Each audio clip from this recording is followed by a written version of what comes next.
తెలంగాణలో ఉన్నప్పుడు అప్పుడు ఒక పనికిరాని చీరలు ఇచ్చిర్రు. ఇప్పుడు రేవంత్ రెడ్డి వచ్చి గ్రూప్ వాళ్ళకే ఇస్తారంట. గ్రూప్ వాళ్ళే ఓటేసిరు అవనికి, వేరే ఓటేయలే, మేము ఓటేయలే.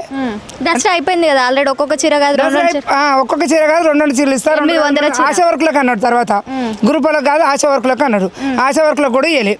ఆశా వర్కులకు కూడా ఇవ్వకుంటే ఇప్పుడు ఏమంటాడు, మళ్ళీ మహిళా సంఘంకి ఇస్తున్నాడు. ఎవరికి ఇస్తున్నాడు వాడు చీరలు? తీసుకొని పెళ్ళాన్ని కట్టించుకోమను, అని అమ్మ చుట్టాన్ని కట్టించుకోమను అంటే వాడు ఒక్కడే వేసిన ఓటువానికి. మేమందరం మేలే గ్రూప్లో ఉండాలి. మేము గ్రూప్లో ఉండకపోతే మేమేలే. ఎందుకు వేసిండాడు? ఎందుకు వచ్చిండు? మాకు వద్దే వద్దు, వాని ఓటే వద్దు, వాడొద్దు, వాని ఓటు వద్దు, అంతే. అన్ని చేస్తుండంట కదా. ఏం చేసిండు? మహిళలని కోటీశ్వర్లని చేస్తా ఏడు చేసిండు. ఈయనే ఉన్నాం. మొన్న అంతా నీళ్ళు వచ్చేసి మొత్తం మునిగిపోయినాయి. ఎవరిచ్చిండు? మాకు 10 రూపాయలు ఇచ్చిండా? పోనీ ఎవరైనా వచ్చి ఇన్క్వైరీ చేసిరా? ఎవరు చేసిరు? ఎవరు రాలేదు. ఎవరు రాలే. 10 రూపాయలు ఇచ్చిరా? ఏమైనా పింఛన్లు చేసిరా? పింఛన్లు ఇచ్చిరా? 2500 వస్తలే ఓ అమ్మ బిడ్డ. అవే మా ఆయన బాగలేదు, కాలేజీలు పడిపోయిన గొర్రెలు అవే తెస్తున్నా. 2500 ఒకటే చేస్తున్నాడు, తెగేస్తున్నాడు. 2500 ఎవడేస్తుంది ఇక్కడ? రమ్మను. 2500 ఎవరు వేసారు? రమ్మను. అంటే ఎలక్షన్స్ టైంలో హామీలు ఇవ్వడం జరిగింది కదా, ఇట్లా నాకు ఓటేస్తే కోడళ్ళకి 2500 ఇస్తా, అత్తకేమో 4000 పింఛన్ ఇస్తా. కేసీఆర్ ఉన్నప్పుడేమో ఒక్కరికే 4000 2000 పింఛన్ ఇస్తే నేను వచ్చాగానే ఇద్దరికి ఇస్తా అని చెప్పేసి అన్నాడు కదా. అది ఇద్దరికి తిరిగి చాక్లెట్ తింటుండే నేను, లేకుంటే మంచి బంగారంతో తింది మేము.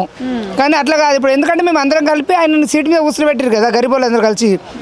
ఆయన గొప్ప అయ్యిండు, మేము పిచ్చోళ్ళం అయినాం. మళ్ళీ ఇంకోసారి వస్తారా ఎవరన్నా? వస్తాడా మళ్ళా? నువ్వు మహిళలకే ఇచ్చి మహిళలకు కాదని చెప్పేసి, ఆశ వర్కులకు అని చెప్పేసి, మళ్ళీ ఇప్పుడు ఇస్తున్న 2 చీరలు అని చెప్పేసి బట్టవాచి మాట్లాడద్దు. మాట్లాడితే సగం ఇస్తే ఇయ్యి, అందరికీ లేకుండా మానేయి. నీ ఒక్క చీర ఆశ వర్క్ వస్తున్నారా? ఏమన్నా బట్టలు ఇప్పేసి తిరుగుతున్నారా? బట్టలు కట్టుకుంటున్నాం కదా మేము, కొనుక్కొని దసరా కట్టుకోలేదా? సంక్రాంతి కట్టుకుంటాం, దీపావళి కట్టుకుంటాం.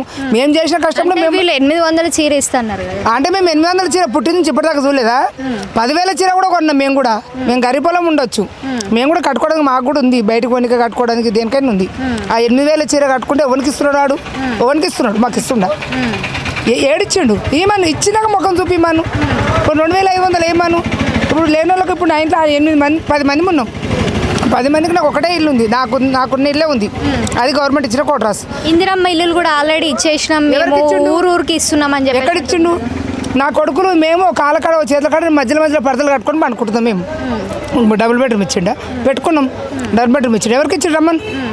నేను మాట్లాడుతున్నా, నన్ను విలువమని. నేను మాట్లాడతా ఆయనతో, రేవంత్ రెడ్డి మాట్లాడతాను. మరి మాకేమి ఇచ్చిండు అడుగుతాం. మరి కాంగ్రెస్ వాళ్ళు ఇప్పుడు మళ్ళీ మిమ్మల్ని ఓటు అడగడానికి మళ్ళీ వస్తారు 11వ తారీఖు ఎలక్షన్స్. మేము మాట్లాడతా, వస్తే మాత్రం గ్యారంటీ మాట్లాడతాం. మాట్లాడదని సమస్య కాదు. మాకు ఏమని ప్రశ్నిస్తారు ఒకవేళ కాంగ్రెస్ వాళ్ళు వచ్చి ఇప్పుడు ఎలక్షన్స్ వస్తే ఒకటే ప్రశ్నిస్తాం, మాకేం చేసిండ్రు, మాకేం పెట్టిరు. ఫ్రీ బస్ అంటే గుద్దుకుంటూ వాటి ఫ్రీ బస్ ఎందుకు పెట్టినావు నువ్వు? ఆ ఫ్రీ బస్ మానేసి కొన్ని కనీసమైన ముసళ్ళకు 3000 పింఛన్లు ఇచ్చినా అయిపోవుగా. ఇప్పుడు మా ఆయనకు 3 సంవత్సరాలు పెరేసి వచ్చి పక్షపాతం వచ్చి భూమి మీదకి వెళ్ళి కూడా పడ్డాడు. ఇప్పుడైనా గోళీలు కావాలి, మందులు కావాలి, మాకులు కావాలి, అడ్డమైన కష్టం చేసి పెంచుకుంటుందా. ఏ కొడుకు ఒకటి పెడతలేడు మాకు. మేము ఇప్పుడు దేశం మీద అందరూ చూస్తారు కదా, తల్లిదండ్రులు కూడా పెడుతుండా? ఎవరు పెడతలే. వాళ్ళు కూడా అట్లనే బతుకుతారు, కష్టం చేసుకొని మేము బతుకుతున్నాం. ఈ డబ్బా మీద బతుకుతున్నాం మా ఆయనకి. మరి ఎక్కడ వస్తాయి? నాకు 2500 నేయకపోతే పోనీ మా ఆయనకు పింఛన్ ఇవ్వలేదు నువ్వు. ఏమి ఇవ్వండి మరి? మేము ఎట్లా బతకాలి? మాకు ఏమీ లేదు బిడ్డ, మాకేమి ఇస్తలేరు. లేకుండా మేము ఓట్లే పని చేస్తాం. ఓవన్కి ఎట్లా గెలుస్తారు? ప్రపంచం ఓట్లు అయిపోతే ఎట్లా గెలుస్తారు? గెలవరు కదా.